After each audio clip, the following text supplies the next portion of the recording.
de precisión y ganadería de precisión. Básicamente, lo que apuntamos como empresa nosotros es a permitir o ayudar, colaborar con el productor para poder incorporar este tipo de tecnología y poder lograr hacer una siembra variable, a partir también de poder hacer relevamientos de las diferentes variables ambientales que en cada zona existe. Desarrollamos servicios como mapeos de Tosca, mapeos de Napa, procesamiento de grandes volúmenes de información, justamente para poder tener una base de cómo es el ambiente o los ambientes de los productores y de esa manera poder tomar decisiones objetivas a la hora de poder definir el planteo de siembra o el plan de siembra de cada productor. Un poco ese es el alcance que nuestra empresa tiene, obviamente siempre trabajando con tecnología, con drones.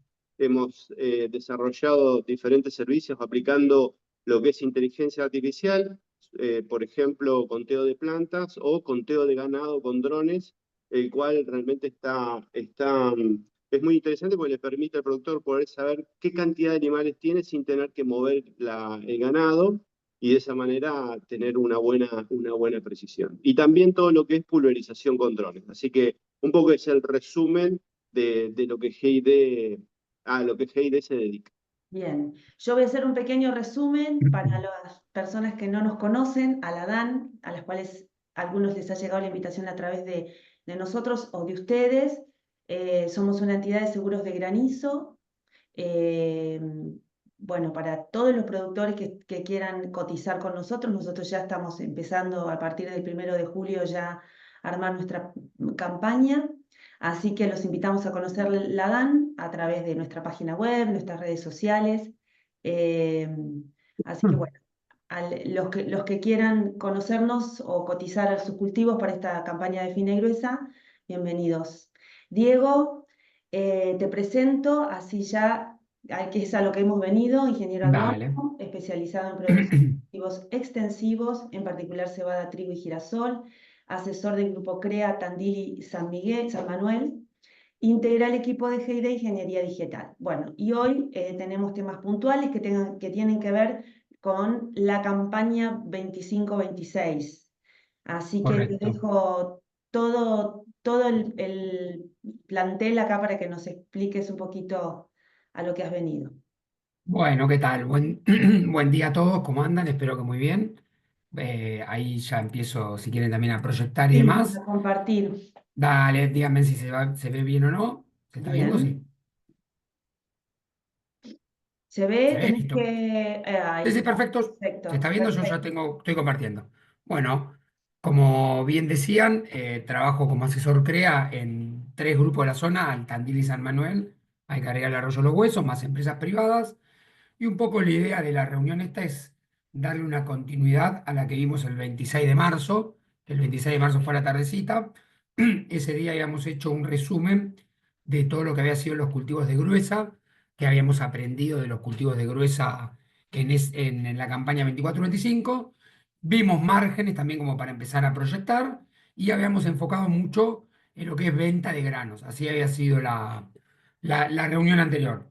Hoy la idea, por una cuestión de avance del año calendario, la idea es enfocar en ver algo de ventas, pero mucho más resumido, solamente una continuidad de lo visto el 26 de marzo, ver los márgenes ya más ajustados de la campaña nueva y ya como estamos en vísperas de estar sembrando los cultivos de fina, mostrar bien los puntos técnicos que uno tiene que hacer foco. Eso sería un poco el desarrollo de esta charla.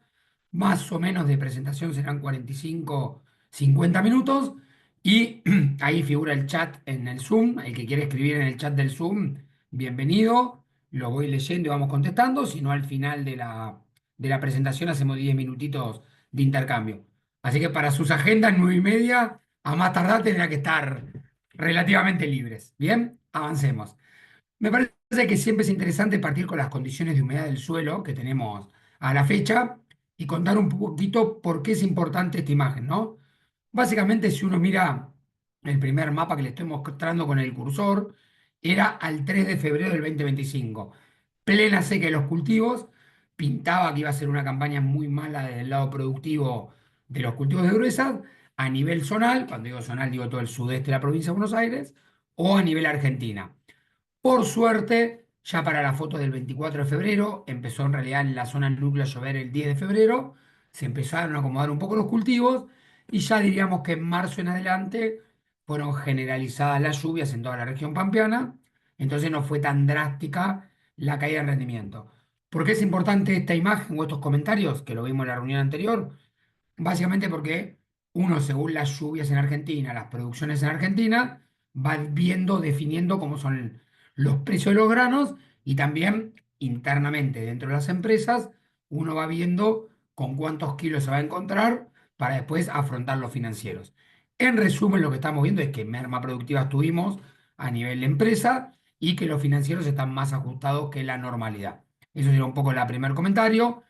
El segundo barra tercer comentario de esta primera diapositiva es que al día de ayer, 29 de abril, esto sale cada 2 o 3 días, aproximadamente es estos mapas, lo que podemos ver es que la región pampeana, donde se hace gran parte de todos los cultivos de fina, está con excelente humedad en el suelo, ¿no? ¿Por qué es importante esto? Básicamente es importante porque si hay buena humedad en el suelo, hay buenas condiciones de precio de los granos, llámese cebada y trigo, arveja, colza, que son los cultivos de fina. Sumado a que si llega a haber un reacomodamiento de fertilizantes, el productor argentino en general siembra mucha superficie. ¿Por qué hago este comentario?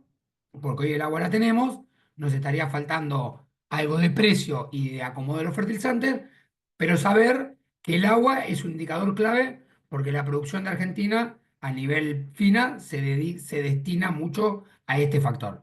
Bien, esto sería el resumen de clima. Ya siendo a precios, repito, lo voy a hacer mucho más corto que la otra vez, que nos metimos en cada grano, pero siempre está bueno ver los últimos 90 días de cómo evolucionaron los precios, ¿no? Si quieren, hago algún resumen de un solo grano, pero básicamente el maíz había subido estas posiciones disponibles en el mercado de Chicago.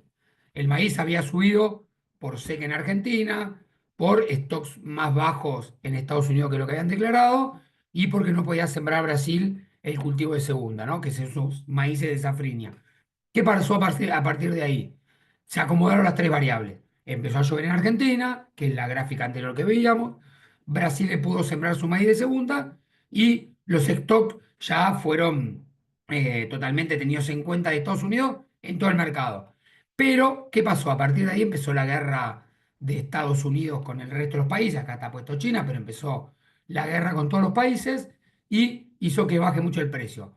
Por suerte, siempre el primer temblor, que el primer temblor se ve en todos los granos, se ve en maíz, se ve en soja, se ve en trigo, se vio en canola. El primer temblor siempre es más exagerado que la normalidad. Después se fueron recomponiendo los precios según cada cultivo. Y lo que estamos viendo hoy en día, y para avanzar en el tema, es que la soja empezó a acomodarse relativamente bien, el maíz acomodó, pero hoy está un poco lateral tirando para abajo, y el trigo no para de bajar. Bueno, ¿por qué se está dando esto básicamente? El maíz, porque Estados Unidos está sembrando muy bien su cultivo. En abril, mayo, Estados Unidos siembra maíz y empezó a sembrar bien. En algunos lugares que estaba relativamente seco, está anunciado lluvias y empezó a llover. Entonces, en general, sumado a que Argentina está cosechando con rindes más altos de lo que se pensaba hace un mes atrás, y en Brasil los cultivos van relativamente bien. Entonces, las tres variables más importantes del mercado hoy están bien, por eso el maíz no recuperó los precios que tenían en su momento cuando hizo el pico y pareciera que está con una tendencia a la baja. Bien, después, la soja de primera, esto repito, de posiciones disponibles en Chicago, empezó a recuperar. ¿Por qué? Porque el productor de Estados Unidos destina mucha área a maíz. Entonces, cuando destina mucha área a maíz, destinaría menos a soja. Eso en general hace subir los precios. Y el otro dato es que esto, repito, es Chicago. Cuando uno lo mira en Argentina, nosotros estamos en caída de precio en Argentina, sabrán todos los que son productores que están presentes en esta reunión, es que en Argentina estamos con caída de precio de la soja porque estamos en plena cosecha del cultivo de soja, valga la redundancia. Y el trigo, que en general siempre sube en abril y mayo, ¿por qué? Porque se destina el 90% o se define el 90% de los cultivos en el hemisferio norte, que es donde se hace casi todo el trigo y están en periodo crítico ahora. la verdad que no hay ningún problema productivo. Entonces, de la reunión que habíamos visto en marzo o del plan que teníamos en febrero, no paró de caer. ¿Por qué? Porque pareciera que no va a haber ninguna problemática climática. Entonces, ¿por qué está bueno esto? Para saber más o menos para dónde va la tendencia. Si uno miraría la tendencia en el mundo, el trigo va a la baja, la colza va en suba, la soja en el mundo sube, pero en Argentina baja por una cuestión coyuntural y normal de nuestro país en este momento del año, y el maíz pareciera que está relativamente lateral, ¿sí? Esto se le dice muy resumido cómo están los precios o cómo es la evolución de precios en el mercado mundial. ¿Por qué nombré varias veces a Argentina en este contexto? Un poco por esta gráfica que les voy a mostrar ahora, que la mostré en la última reunión, pero nosotros para las definiciones de venta de los granos de las distintas empresas le da mucha importancia. ¿Qué dice estos gráficos? Es la estacionalidad de precio de los granos en Argentina calculado para los últimos 8 años. Básicamente es, en los últimos 8 años, cuando uno analiza día a día, mes a mes y año a año, todo en promedio índice, ¿en qué momento siempre valió más los granos del año? ¿Sí? Significa básicamente eso. Si quieren ver un ejemplo puntual, creo que el maíz es bastante característico. ¿Qué dice el maíz, por ejemplo? Que siempre los buenos precios en pizarra para vender son noviembre, diciembre, enero, febrero, marzo, y ya en abril empieza a caer. Y después, cuando uno mira mayo, junio, julio, agosto, septiembre, octubre, en general no vale nada, o vale menos, no es que no vale nada, vale menos, porque empezó toda la cosecha de maíz temprano en Argentina, todo el maíz tardío de Argentina, todo el maíz de safrinha de Brasil, que es este maíz de segunda que se cosecha en junio, julio, agosto. Entonces, un poco este tipo de gráficos de estacionalidades de precio lo usamos mucho para vender el grano disponible, sabiendo cómo es la normalidad de la evolución. Hago solamente a modo anecdótico, de estos 8 años analizados, en 7 la curva fue tal cual. Solamente un año no se cumplió, que fue el año de la guerra Rusia-Ucrania, que obviamente pasaron cosas diferentes a la normalidad. Pero después, durante 7 de 8 años, se cumplieron estas curvas. Entonces, le damos mucho peso relativo a la definición de venta. Entonces, si uno mira esta gráfica, dice, che, maíz todavía estoy en momento de vender, porque ya estamos en bastante buen pico, soja ya fue el momento. Era febrero-marzo, ¿sí? Y después, el el tercer punto importante de este momento del año, o el tercero y cuarto, es el trigo ya tendría que haber empezado a repuntar. ¿Por qué repunta el trigo en este momento del año? Porque lo contaba anteriormente. El hemisferio norte está en periodo crítico, es raro que estén todos los países bien. Bueno, este año están todos los países bien. ¿Por qué digo raro? Porque mucho trigo se hace en Rusia, en Ucrania, en algunos lugares que siempre hay muchos problemas climáticos. Bueno, este año están todos bien, entonces por eso no se está mostrando el pico. El otro cultivo que siempre está bueno en abril, mayo es el girasol y está mostrando buen precio, y saber que la cebada en breve empieza a bajar. Entonces, un poco como a modo de reflexión es, que lo vamos a ver en la próxima diapositiva, este tipo de información se usa mucho para definir venta. Y vos decís, che, estamos en factor 105, por poner un ejemplo, pero 105 contra el piso de 95, o que en realidad es 103 contra 93, estamos hablando de 10% de diferencia valor índice en un promedio de $190 que tuvo el maíz en estos 8 años, son $19 por tonelada. En 8.000, 10.000 kilos, estamos hablando de 150 a $190 por hectárea de resultado. Por eso es la importancia que le damos hoy en día a este tipo de curvas. Bien, estacionalidad de precios.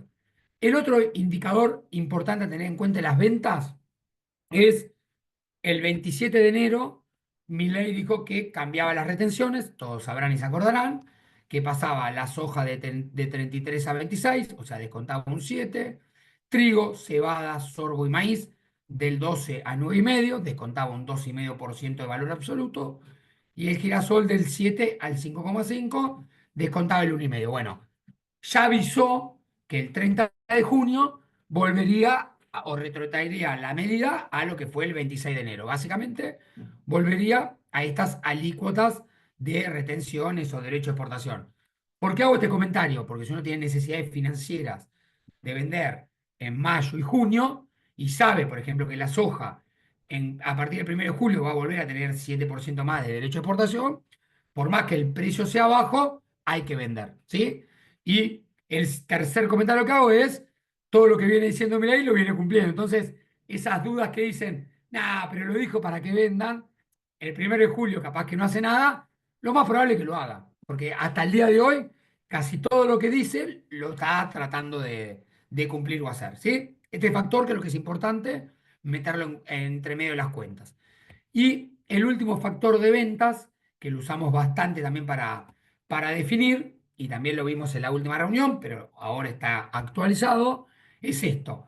En general, se acordarán los más andaditos en el rubro campo, que en la época de Moreno estaba el famoso fast teórico. ¿Qué era el fast teórico? Y básicamente el fast teórico es ¿qué vale en el mundo los granos? Que sería el precio FOB. A eso se le descuenta el derecho de exportación, que sería la retención mal llamada. Se le mete gasto de puerto, se le mete gasto comercial y se llega a lo que sería lo que tendría que valer en Argentina. Ese valor, que es el famoso FAS teórico, que es lo que tendría que valer en Argentina, nosotros, para definir ventas, siempre lo comparamos con los precios del mercado, ¿sí? El precio del mercado del día que uno quiere vender o la semana que uno quiere vender. Y en general, lo que tratamos de hacer es vender los granos que estén por arriba o que tengan un premio o una bonificación respecto a ese FAS teórico. ¿Qué es lo que estamos viendo hoy en día? Que el girasol está en un excelente precio, ¿sí?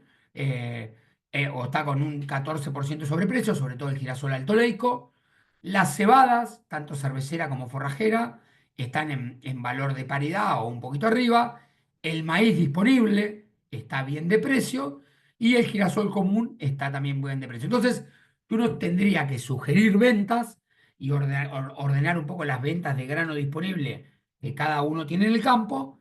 El orden sería vender primero girasol alto leico, segundo el maíz disponible, que este maíz es de la campaña anterior, porque no creo que nadie tenga maíz disponible de esta campaña todavía como cosecha de primicia. Tercero, que lo podemos igualar, es cebada cervecera y forrajera, cada uno sabrá qué calidad tiene de esa cebada. Lo vimos la última vez, ante una duda que tengamos de proteína, de pH, de calibre o de humedad, enfocar a forrajera porque el diferencial con cervecera hoy es muy chiquito y por último el girasol común. Y la verdad que uno, si tuviera que decir, che, ¿cuáles son los dos granos que guardo? Guardo el trigo porque no está mostrando el pico que siempre muestra ahora. Es más, estamos teniendo quitas muy importantes. ¿Por qué estamos teniendo quita muy importante? Porque hay mucho trigo en el mercado y a su vez por todo lo que les conté anteriormente de la parte climática. Ya guardar el maíz que vamos a cosechar, guardar obviamente la soja que vamos a cosechar y si me quedó soja disponible de la campaña anterior, también habría que guardarla, salvo lo que conté anteriormente. Tengo compromisos financieros y sé que puede haber de exportación, entonces sé que puede bajar más, ¿sí? Eso sería un poco la parte comercial de esta reunión, obviamente bastante más acotado que la última vez, pero creo que se queden con tres criterios. Es vender en este orden, creo que es importante, porque sabemos que macana no hacemos, estamos por arriba de ese fast teórico de lo que tendría que valer el mercado. Segundo punto, saber que tenemos el derecho de exportación, que puede haber un cambio nuevamente el 1 de julio, meterlo en todas nuestras decisiones de venta. Y tercero, casi para guardarlo en el bolsillo, las estacionalidades de precio te cumplen casi siempre, salvo alguna salvedad, y cuando no se cumplen es porque pasó algo raro en el mercado de los fundamentos. Bien, después, bastantes preguntas hay. Che, Diego, me dijiste, vendés girasol, vendés maíz, vendés cebada cervecera, forrajera. Miro la cuenta, estoy lleno de pesos, me hace hay más devaluaciones, o no quiero quedar descalzado. Una buena forma de canalizar parte de estas ventas es empezar a comprar insumos, ¿no? Sería una buena forma de canalizar estas ventas de grano. Y este gráfico, está a modo simplificado, pero está siempre en esta página que se llama Herramientas de CREA Agroseries.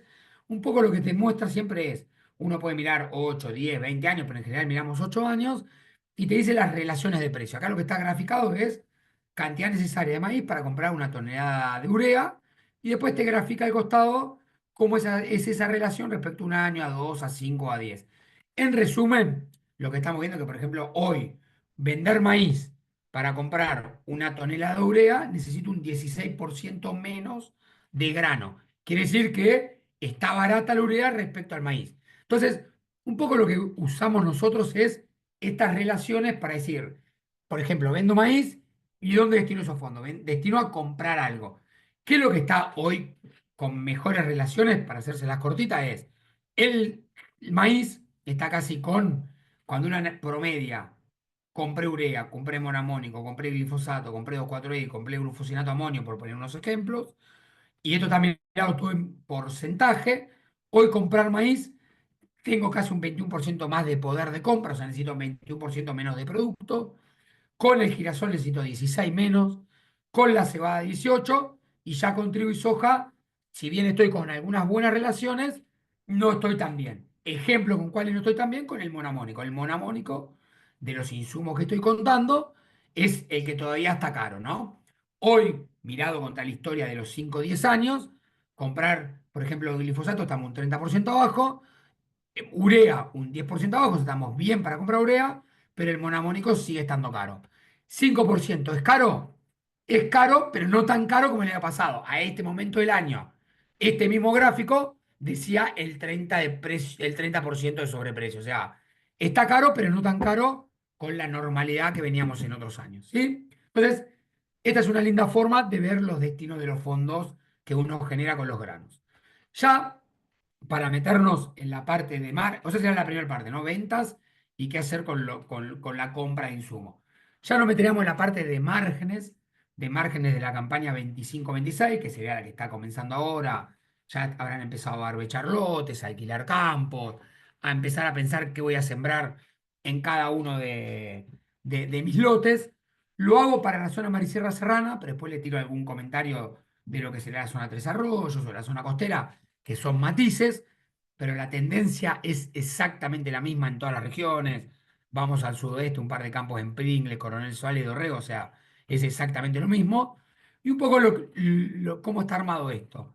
Estamos planificando trigos con $200 de precio, cebada forrajera con 190, cebada cervecera con 220, soja con 290, maíz con 180, girasol con 350, pero bonifican 15% por la materia grasa, y colza, que apareció la colza nuevamente, 450, que estaba casi desaparecida, pero es un cultivo que está bien posicionado en varios lugares.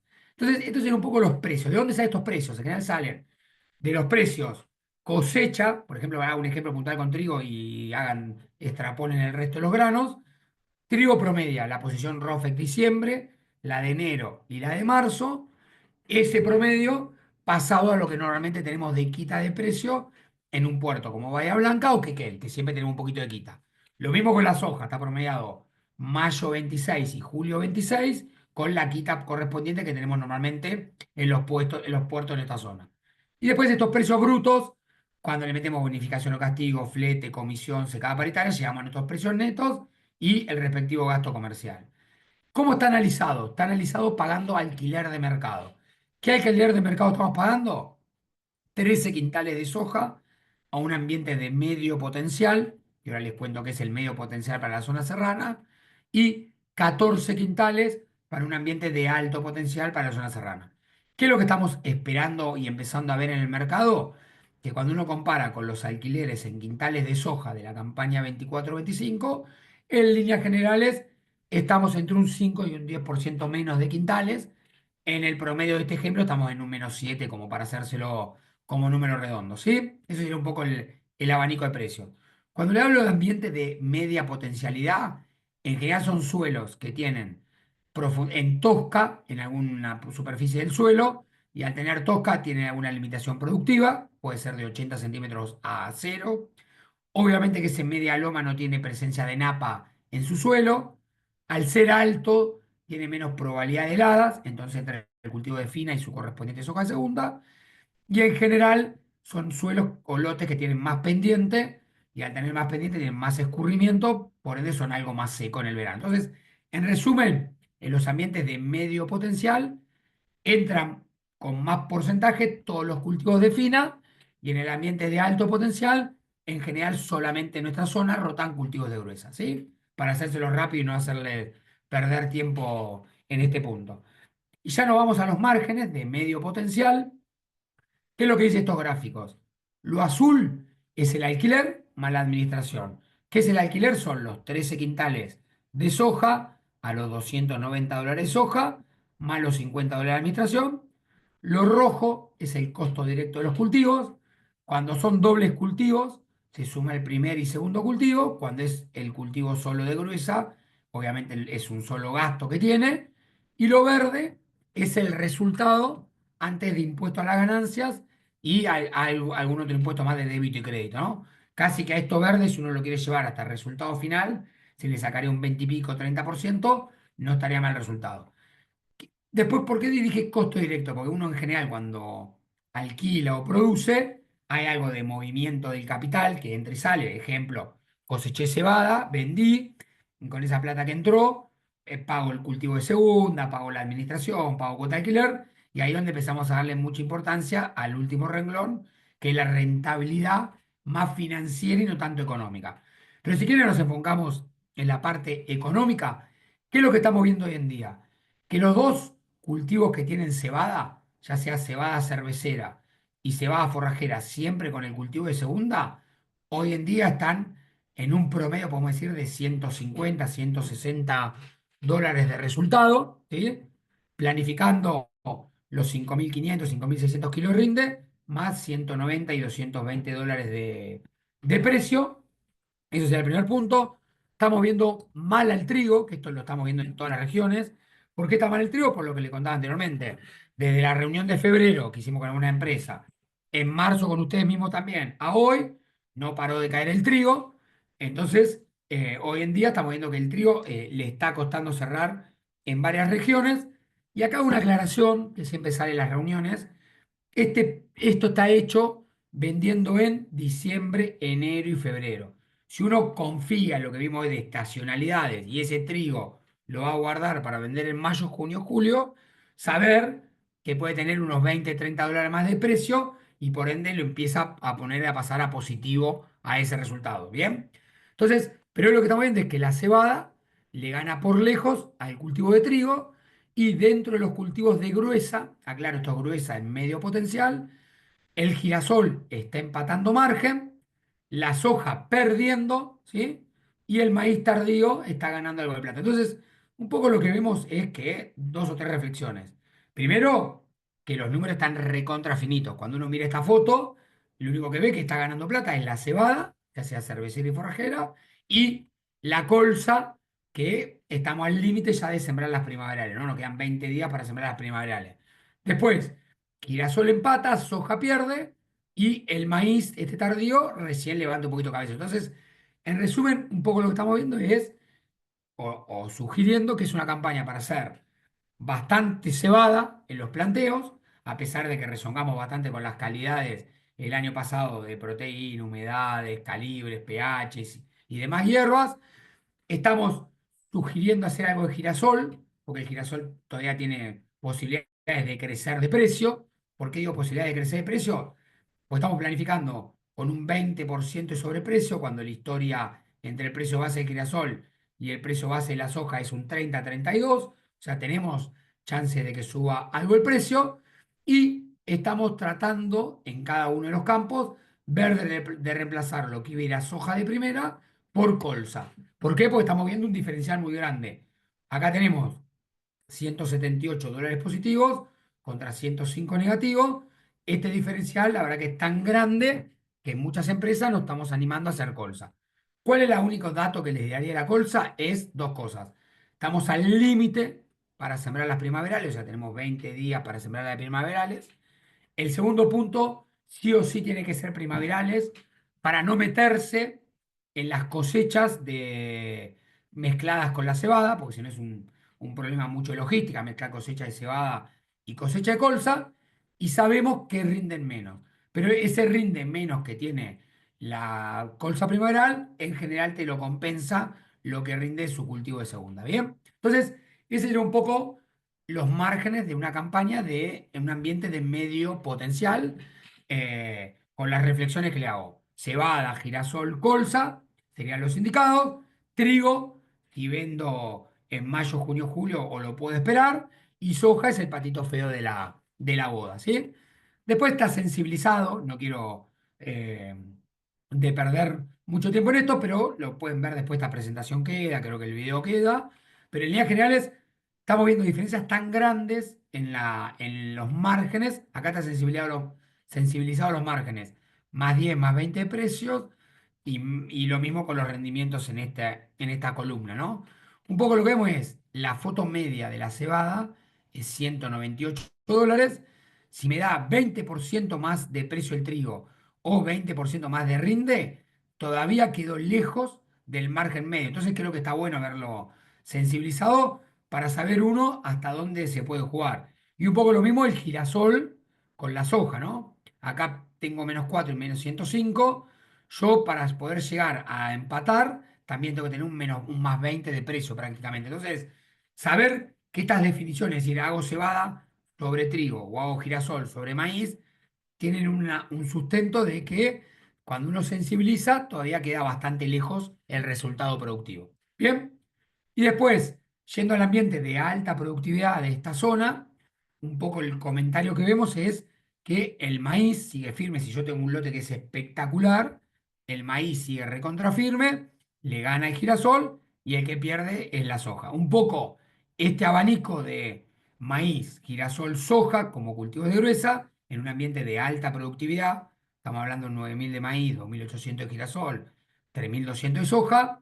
Es casi la misma escalerita que vemos acá, pero con otros valores, ¿no? Acá 61 empatado y -105. La escalerita se sigue cumpliendo. En general, en el ambiente de alto potencial, por lo menos lo verde es un poquito más positivo. Esto es zona mar y sierra serrana. Yo le iba a decir, o les comenté, que le iba a hacer comentarios de Tres Arroyos. En Tres Arroyos estamos viendo la misma película que el ambiente de medio potencial de nuestra zona. Puede cambiar el alquiler, pero si cambia el alquiler, cambian los rindes y cambia un poco los costos porque uno fertilizaría menos. Pero lo que comento es el ordenamiento de los cultivos es exactamente el mismo. Eso quería hacérselo porque pues si no, tenemos que mostrar 40 de estas diapositivas. Entonces, quédense con la idea que todo lo que es Tres Arroyos es exactamente igual que Serrana de medio potencial y todo lo que es costera, pero metiéndote al continente, que sería La Dulce, Fernández, Otamendi y demás, la costera continental es igual a la Serrana de medio. La única que cambia un poco es la costera, bien contra la costa, llámese Necochea, Mar del Plata, Pieres, Miramar, que ahí, ¿qué cambia? Básicamente el maíz se pone recontra competitivo, porque es todo de alta productividad, y el otro cultivo que se empieza a poner competitivo es el trigo. ¿Por qué? Porque el trigo en esa zona tiene menos arrebato, porque siempre hay humedades, siempre llueve un poquito más, y la soja de segunda no se hela. Entonces, el trigo en la zona costera, bien de mar, bien de costa, el maíz y el trigo empiezan a ser competitivos similares a la cebada. Bien, esas son las únicas particularidades de márgenes que les quería contar y ya nos metemos de lleno en la parte bien técnica para estos 20 y piquitos minutos que quedan. Cuando uno habla de los tips técnicos, que era el tercer apartado de la charla, y viendo que los números son hiperfinitos, que son estos que estamos viendo acá, la verdad que los números son hiperfinitos, la verdad que uno tiene que hacer foco en todos los puntos de cultivo. Pero obviamente que siempre hay algunos más importantes que tienen más respuesta en resultado. Pero la sugerencia es, tenemos que estar atentos a todos los puntos de cultivo. ¿Cuáles son los puntos de cultivo? Calidad del ambiente de donde voy a sembrar. Cuando digo calidad del ambiente es, no me voy a meter con fina en un lote que sea helador o que tenga anegamiento o que venga con un residual de herbicida que me pegue el cultivo. Después, ver muy bien, que esto lo vamos a ver, fecha de siembra, genotipo y densidad, que será lo que llamamos estructura de cultivo. Después viene toda la parte nutricional, nitrógeno, fósforo y azufre a la cabeza, pero no olvidarnos del zinc y el boro. Y después viene toda la parte de protección del cultivo, que es enfermedades, malezas e insectos. Eso era un poco a donde uno tendría que apuntar para no dejar ningún kilo en el camino. Ya metiéndonos un poco en los distintos puntos o los distintos temas de, de los tips a ver. En general, y estimo que debe ser la particularidad de todos los casos de ustedes, todos los lotes tienen nabo, todos los lotes tienen rama negra y la gran mayoría tiene raíz. Una aplicación típica de barbecho, ya sea de girasol como hice acá o de soja de primera, o pensando en un precosecha de soja de segunda que vuelva fina, es hacer una aplicación con glifosato, 2,4-D, HIT y aceite, básicamente para controlar rama negras y todo lo que es nabo. Saber que si tengo presencia de raíz, hacer aplicaciones con cletodin o con galan, con dosis relativamente máximas si tengo problema, sabiendo que tiene entre 15 a 20 días de carencia esa aplicación. ¿Por qué cobra relevancia este dato? Ya mañana es 1 de mayo, ¿sí? Si voy a sembrar un trigo largo, sería el 20 de mayo, que uno tendrá que sembrar un trigo largo, 20-25 de mayo. Si yo vengo con un lote que tiene ryegrass y tengo que aplicar cletodin o aloxifop, casi que tengo que estar barbechando mañana. Entonces, un poco lo que quiero decir es, si no quiero fallar en el cultivo y no quiero perder ningún kilo, ya tenemos que andar tomando decisiones productivas.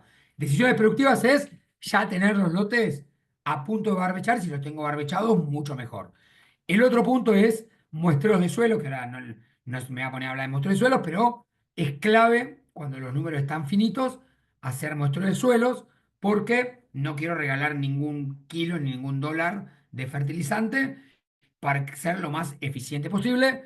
También estamos en momento de hacer los análisis de suelo. En general, de 0 a 20 hacemos materia orgánica, fósforo, NAM, nitratos y zinc.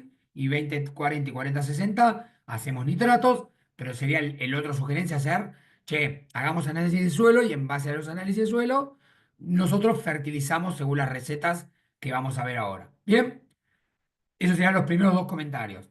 Después ya relacionando plata con técnica y mostrándole de vuelta un poco las relaciones de precios, que algo ya vimos. En general acá está relacionado cantidad necesaria de trigo respecto al monamónico. Esta línea es la foto media y están graficados los últimos 8 años. Hoy en día lo que podemos ver como foto sensible o fácil, estamos por arriba del promedio, que sería, hoy el puntito es este azul, estamos por arriba del promedio. ¿Cuánto estamos arriba del promedio? Si miro contra los últimos 5 años, estoy un 12% arriba. Si lo miro contra los últimos 10 años, estoy un 15% arriba. Entonces, ¿qué quiero decir con esto? Estoy caro relativamente. Entonces, cobra más importancia. Midamos fósforo Bray y hagamos modelos de fósforo, de no hacer macanas desde el lado productivo que limito el rendimiento, pero tampoco gasto plata por tirar manteca al techo. Entonces, una sugerencia sobre este tipo de información, que es, si yo normalmente estoy fertilizando entre 100 y 120 kilos de monoamónico a la siembra o diamónico, pongámosles, acá está graficado con diamónico, si yo fertilizo entre 100 y 120 kilos de diamónico, que esos 120 kilos de diamónico es una dosis normal que usamos para suelos entre 9 y 12 partes por millón de fósforos en años de precios normales. Bueno, quédese con el dato que este año que está caro un 10-15%, a esa dosis hay que bajarle 20 kilos monamónicos, ¿sí? O sea, lo que yo tenía pensado que iba a gastar 120, andate a 100, que mira esta tablita acá. ¿Por qué? Porque yo no le voy a limitar el rendimiento del cultivo, pero no lo limito y no gasto plata de gusto. Ya va a haber momentos para recomponer los valores de fósforo que tenemos en el suelo. ¿Quedó claro ese dato? Bien. Después lo mismo con urea. ¿Qué estamos viendo con urea? Mirando el mismo gráfico. Esto es cantidad necesaria de trigo que necesito para comprar 1 tonelada de urea. El promedio es 2,5 en líneas generales y estamos en valor promedio, ¿no? Hoy cuando uno mira la linita azul, el último punto, estamos en valores promedio. El año pasado estábamos re caros, que se acordarán, un año barato, el año de la pandemia re caro. Bueno, la verdad que esto lo usamos mucho para definir los modelos de nitrógenos. Hoy en líneas generales estamos con un -2, -4, -5% de relación. Estamos a la paridad. Hoy estamos casi que estamos a la paridad, es decir, nos sale lo mismo que el promedio histórico. Entonces, ¿cuál es la sugerencia? Fertilicemos con lo que nos asegura la máxima rentabilidad y el máximo margen. ¿Y eso dónde se ve? Se ven estos tres gráficos abajo. Es Saber que obviamente a medida que tengo más nitrógeno en el suelo como modelo, este modelo es lo que tiene el suelo, más lo que aporta el monomónico, más lo que aporté con la primera pasada de nitrógeno, más lo que aporté con la segunda pasada de nitrógeno. Entonces, es el nitrógeno total. ¿Qué significa esto? Significa, por ejemplo, 150 menos X, ¿no? 150 menos X es para apuntar más o menos 5.500 kilos de rendimiento. Entonces, ¿por qué cobra relevancia fertilizar en el óptimo económico y no ahorrar nada? O si quiero ahorrar, ahorro muy poquito, porque yo cuanto más fertilizo, saco más rinde, hasta un momento que llega un plató. Pero lo que sí siempre voy mejorando a medida que más fertilizo es la proteína. Entonces, yo lo que quiero es tratar de tener la mayor cantidad de rendimiento, pero que tenga buena proteína. Entonces, cuando tengo buenas relaciones de precio, en general me juego a tratar de laburar o trabajar donde tengo las máximos márgenes de fertilización y las máximas rentabilidades de la fertilización, dejando todos los costos restantes de cultivo de manera estática. Entonces, en resumen, si les tengo que dar una sugerencia para que le quede claro es, si yo estoy en suelos de, 105 de 5.000 kilos de rinde, ir a 150, 160 menos X. Si estoy en lotes de 5.600, 6.000 kilos, ir a 175 menos X. Tengo un campo en la costa que me da 7.000 kilos de rinde, andate a 190, 200 menos X, que no le va a cerrar. Y no vas a gastar de más, ¿sí? Esa era un poco la sugerencia. La otra sugerencia es saber que la cebada, sobre todo en particular, hace mucho su rinde en cantidad de macollos que tienen los cultivos. Entonces, la sugerencia nuestra es, de los kilos que voy a agregar de nitrógeno con fertilizante, el 70% se le agrego muy temprano. ¿Cuándo? Desde que siembro hasta 2 o 3 hojas. Lo más temprano que pueda. ¿Por qué? Para que esté disponible para el macollaje. Y los otros 30% del nitrógeno a aplicar, en general, lo hago en 1 o 2 nudos del cultivo y voy orejeando cómo va el cultivo, si está bueno o está malo, cómo va la relación de precio, vuelvo a calcular la relación de precio, mido con un SPAD, con un Green Seeker, mido con lo que fuera, y veo si tengo que subir o bajar esa dosis. En general, siempre le pegamos bastante bien, salvo los años muy, muy llovedores. Hago solamente un comentario y siembro variedad Overture, que tiene mucho más probabilidad de vuelco. La única sugerencia es, en vez de hacer 70-30, 70 en la primera pasada y 30 en la segunda, ir a un modelo más de 55%, 45%, para no pasarnos de nitrógeno y que no se nos vuelque el cultivo, ¿sí? Eso sería un poco el comentario.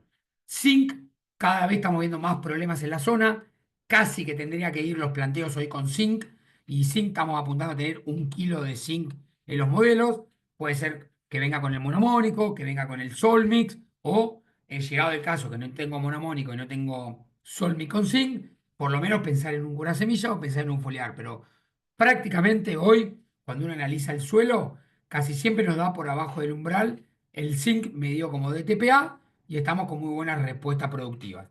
Y el otro dato, y ya termino con la parte de fertilización y paso a fecha, variedades y protección, y terminamos, es el azufre.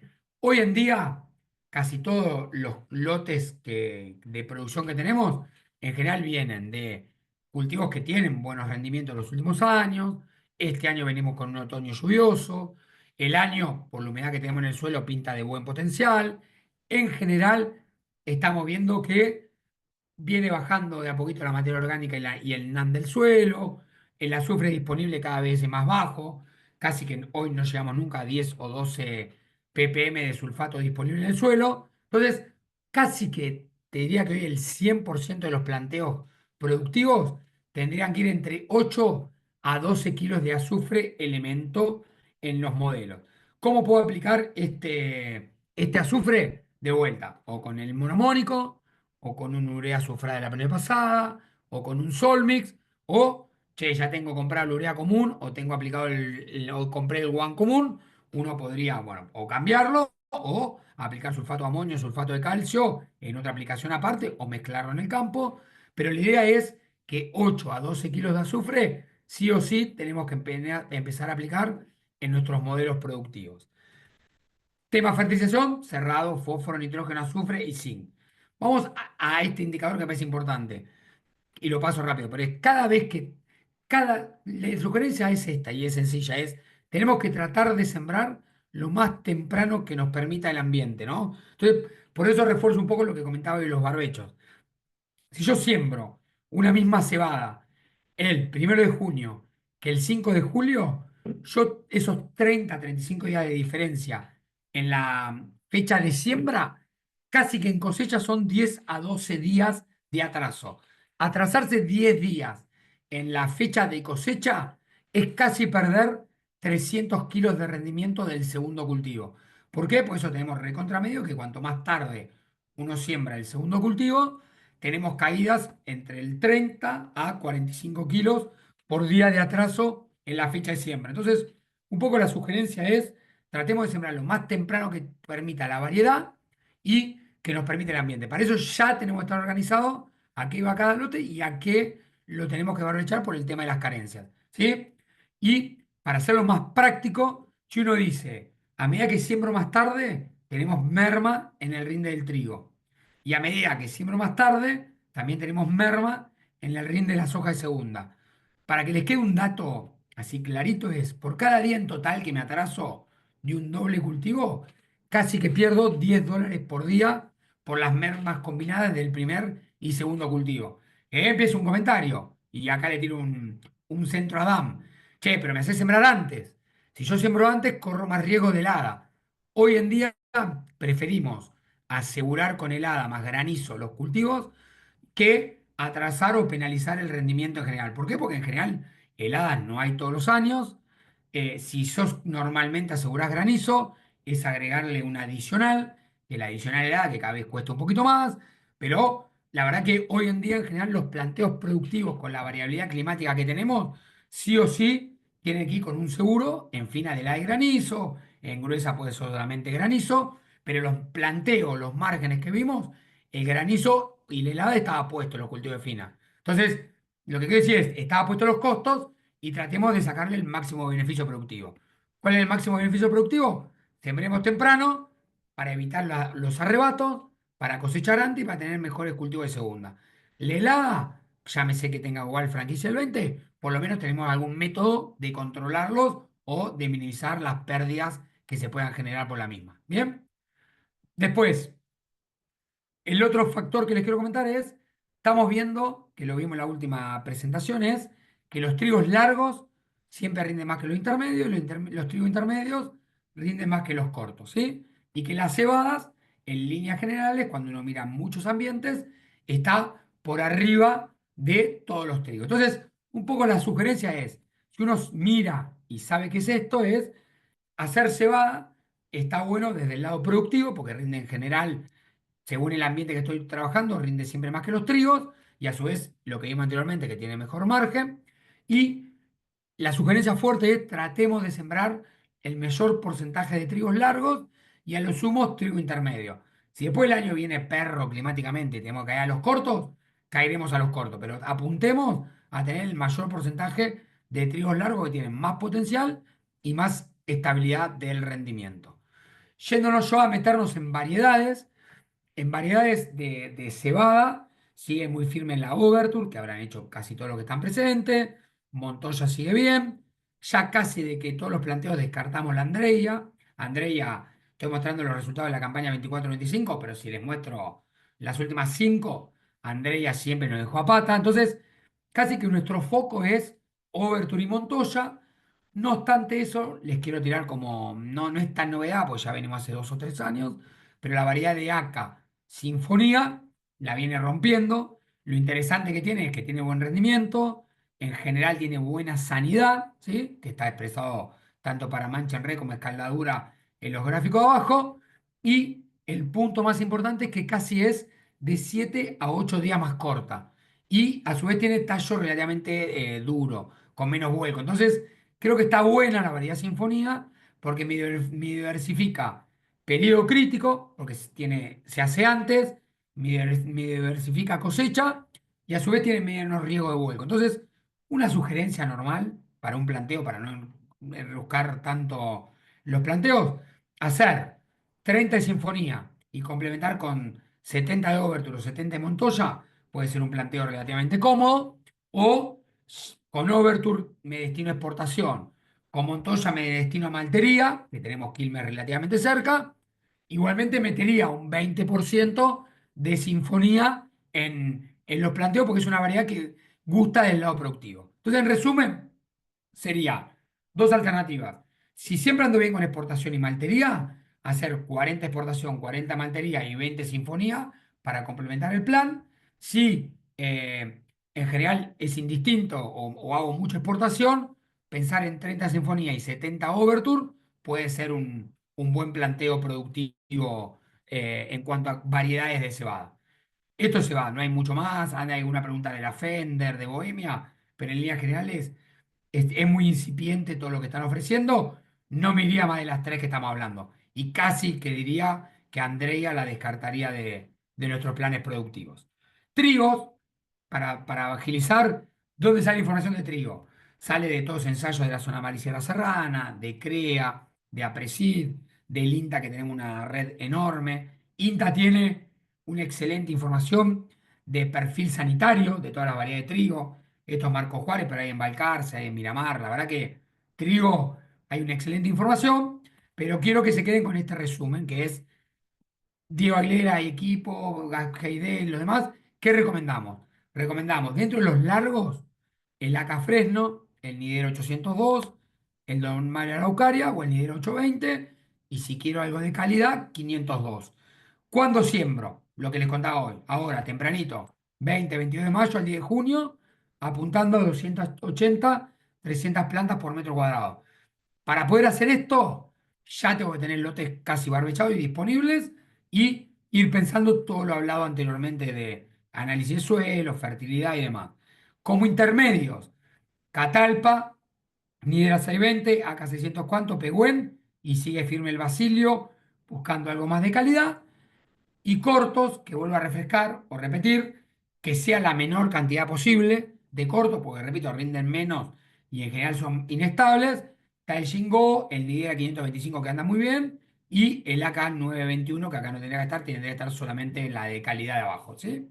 Entonces, en resumen es, en estas 8 o 10 variedades tendría que estar más o menos el plan lógico de siembra de las empresas. Variedades en el mercado hay más de 100. Entonces, bueno, cuesta a veces llegar a un resumen, pero el resumen entre todos los ensayos que hay, más las prácticas a campo que tenemos, tratamos de destacar lo más importante que vamos viendo en las distintas zonas y regiones, y es esta tablita que le estoy comentando si le queda en la presentación. Después viene la protección, sobre todo sanitario, porque lo que es malezas lo vimos. Protección sanitaria es muy sencillo. Cebada, estos ensayos de Jorge Montaner de las zonas marisierras CREA, está recontra resumida las tablas, hay millones de productos probados, pero quiero que se queden con lo que funciona, como a modo bien de resumen o de tips.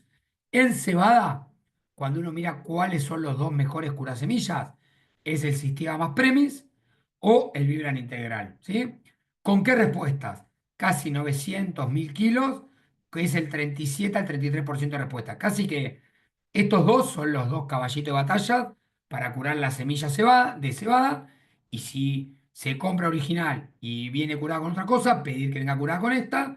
Si es propia, usar esto. En trigo, acá el único comentario que hago de trigo, en general, esto es la última campaña, la 24-25, pero lo venimos viendo en todas las campañas.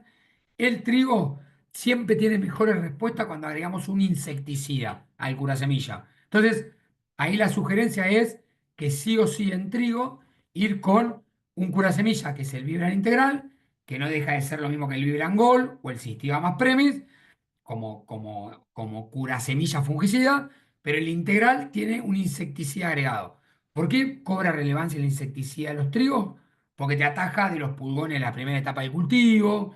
Esos pulgones en general transmiten virus, los virus generan virosis, la virosis generan pérdida de rinde. Entonces, en líneas generales, en trigo, la sugerencia es ir con Vibran Integral, que ya viene formulado, o caso B es comprar el Gol y agregarle Imida 60 o el Sistema más Premis y agregarle el insecticida Imida 60.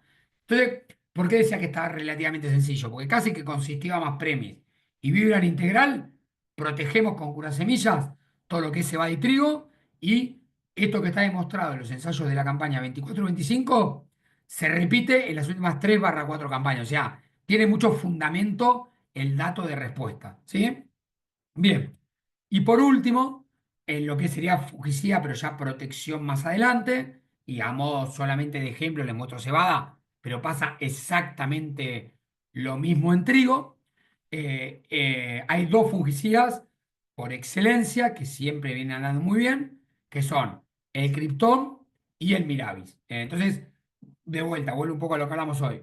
Che, vendí un toco de cebada, girasol, maíz, porque me dijiste que se iba a caer, o porque estábamos en buenas relaciones, o porque hacía un año que tenía el maíz y no quería que se me pudre la bolsa. Bueno, me llené de plata y tengo que salir de shopping a comprar fungicidas. Si uno compra Krypton común para la primera pasada de fungicida en 1 o 2 nudos, ya sea en cebada o en trigo, a dosis de 600 centímetros cúbicos por hectárea, y compra para la segunda pasada de fungicida 750 Krypton X Pro o un pack cada 9 hectáreas de Miravis triple, no le erra seguro. Es así, las respuestas, por ejemplo, miremos el tratamiento 7, que es Krypton la primera pasada, y Miravis la segunda, tienen 1.700 kilos de respuesta, con 37% de respuesta mirado como porcentaje. O sea, son tratamientos que no fallan a pesar de venir de un año totalmente seco como fue la campaña 24-25. Y otro tips que les quiero dejar, que a veces cuesta gastar doble aplicación, pero cuando uno mira los últimos 5 años, y de esos 5 años hubo 3 que fueron secos, siempre las dobles aplicaciones le ganaron a las aplicaciones simples, a pesar de venir con poco porcentaje de incidencia. Entonces, casi que cebada, pensar en una Montoya, Sinfonía y Overture, o trigos enfermos, como puede ser el 802, el 820 y algo el Fresno o el Catalpa, casi que esos van con doble fungicida, la primera pasada livianita y la segunda para complementar el tratamiento final, ¿sí? Eso creo que lo quiero decir porque son cosas que uno las viene viendo repetitivamente. Y ya a modo de conclusión, y cumpliendo bastante bien los tiempos, un poco para que les queden los tips, ¿no? Finales, pero es bastante lo que fuimos hablando. Insumos de la campaña nueva. Avanzar todo con oportunidades de relaciones buenas insumo-producto, siempre y cuando haya vendido grano. Si algún grano no me gusta venderlo por alguna causa particular, no compremos nada, porque no vemos dos cosas, no vemos ni faltantes de productos ni tampoco estamos viendo que vayan a subir. Entonces, ¿para qué apurarse si no tengo necesidad de apurarme? Después, el segundo es el orden de venta, que vimos en una positiva. Creo que está bastante fundamentado cómo tiene que ser ese orden de venta, por la estacionalidad de precios, por los fundamentos del mercado, por las relaciones FAB y teórico y FOB. Creo que está bueno tenerlo presente. Un dato no menor es, hoy armo un plan. Lo que va fina lo sembraremos, pero lo que va gruesa, ojo con los herbicidas residuales que uno aplica para tener flexibilidad para adelante, ¿no? Que no nos pase, como el año pasado, que dijimos, che, girasol no vale nada, no vamos a hacer nada de girasol, vamos a ir mucho a soja, por ejemplo. Y después se dio vuelta la tortilla y nos quedamos con doble gita aplicado en muchos lotes, con atracina aplicado, con mesulfurones aplicado. Bueno, aplicar residuales, pero ser lo más flexible posible en las aplicaciones, de aplicar cosas que sean comunes a todos los cultivos o aplicarlo antes de las carencias que uno permite. Eso creo que es un dato no menor. Después, el tema financiamientos, hasta esta unificación cambiaria, este tema lo salteamos por una cuestión de tiempo, pero hasta la unificación cambiaria nos parecía que era interesante financiarse en dólares, porque nos daba bien el tema de la cuenta en dólares, sobre todo cuando lo comparamos con tasas del 30 a 35 en pesos. Hoy casi que no le gusta ni la del dólar ni la de pesos. Así que casi que uno se tendría que financiar, autofinanciarse, porque todavía está medio revuelto el río, pero la verdad que hoy no está tan claro cuál es el mejor valor para financiarse. Lo que estamos diciendo es que yo sé que no llego financieramente con plata, a lo sumo hace un canje a cosecha, que de última quedas fijado en productos. Si ese canje más o menos cierra, por ejemplo, no sé, un monamónico de trigo cebada pagado a cosecha, por lo menos quedás producto en producto. Pero si vos me decís, voy al banco, la pido en pesos, la pido en dólares, hoy está bastante raro cuando hace los últimos 2 años, más o menos la expectativa la teníamos relativamente presente. Y después vienen los puntos técnicos últimos, que fue ajustar los puntos técnicos de los protocolos que vimos, que serían nitrógeno, fósforo, azufre, maleza, fungicidas con la semilla. Potenciar las tecnologías de costo cero. Esto básicamente es fecha de siembra, fecha de barbecho, casi hacer análisis suelo. Son todas las tecnologías de costo cero que gastás poca plata o nada extra y te generan un impacto enorme en el resultado global. Y después, creo que es una campaña, cuando veíamos los márgenes tan chiquitos, que es la linita verde que vimos, hasta algunos cultivos perdiendo plata, para tener mucha eficiencia productiva, comercial, estrategia de las empresas, empresarial. O sea, hoy tenemos que buscar la eficiencia al máximo en cada uno de los rincones de las empresas. ¿Por qué? Porque el número está recontra finito. Y a su vez, que esto sí lo vimos en la última reunión y lo vuelvo a repetir, es como estamos tan finito y para adelante pinta que va a seguir finito en campañas siguientes, en pensar a repensar los modelos de empresas, que cuando digo repensar los modelos de empresas es ver si puedo crecer alquilando o incorporando riesgo o incorporando maquinaria. ¿Para qué? Para diluir los costos indirectos y que cada plata que me genere el resultado tenga mucho más impacto en el global de la empresa. Entonces, creo que los dos últimos puntos son más generalistas y más empresariales, pero tenemos que ser eficientes en todos los rincones y ver si mi empresa, si no es eficiente, qué puedo hacer para comenzar a lograr esa máxima eficiencia. Así que de mi parte, no mucho más, abierto a preguntas o comentarios y cumplimos relativamente bien los tiempos que nos habían dado. Bien, Diego, buenísimo, buenísimo el aporte. Tengo ahí tres preguntitas, no sé si la estás viendo. Una de Guillermo. Diego, buen día. ¿Qué ves de la influencia de la guerra de Estados Unidos y China en la estacionalidad de precios comparable a Rusia-Ucrania? No sé si las estás Buenísimo. viendo. Ah, la estoy viendo, ahí estoy mirando Perfecto, preguntas. listo, listo. Justo las acabo de ver. Perfecto. Básicamente, mira, está buenísimo la pregunta. Si vos, muy buena pregunta, Guillermo.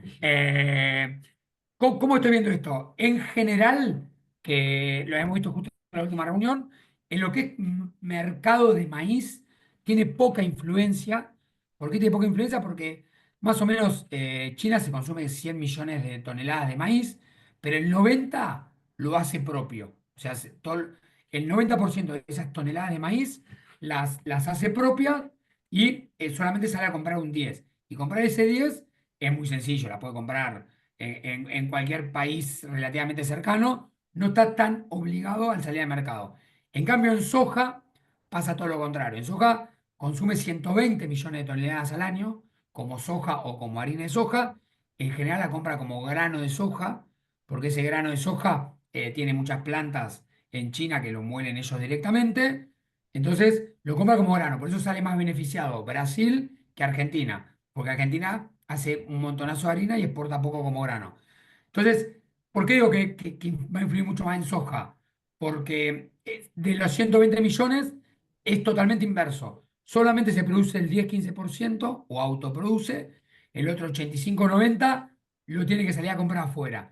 ¿Dónde lo estaba comprando? Mucho en Estados Unidos, algo en Brasil y algo en Argentina. ¿Qué es lo que está haciendo?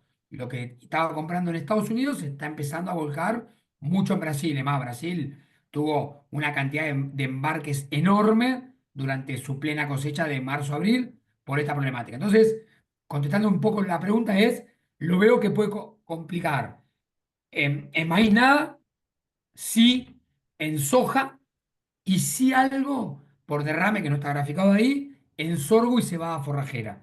¿Por qué? Porque a la larga el sorgo y la cebada forrajera en el mundo son forrajes, ¿sí? Bien. Esa sería un poco la respuesta que te diría.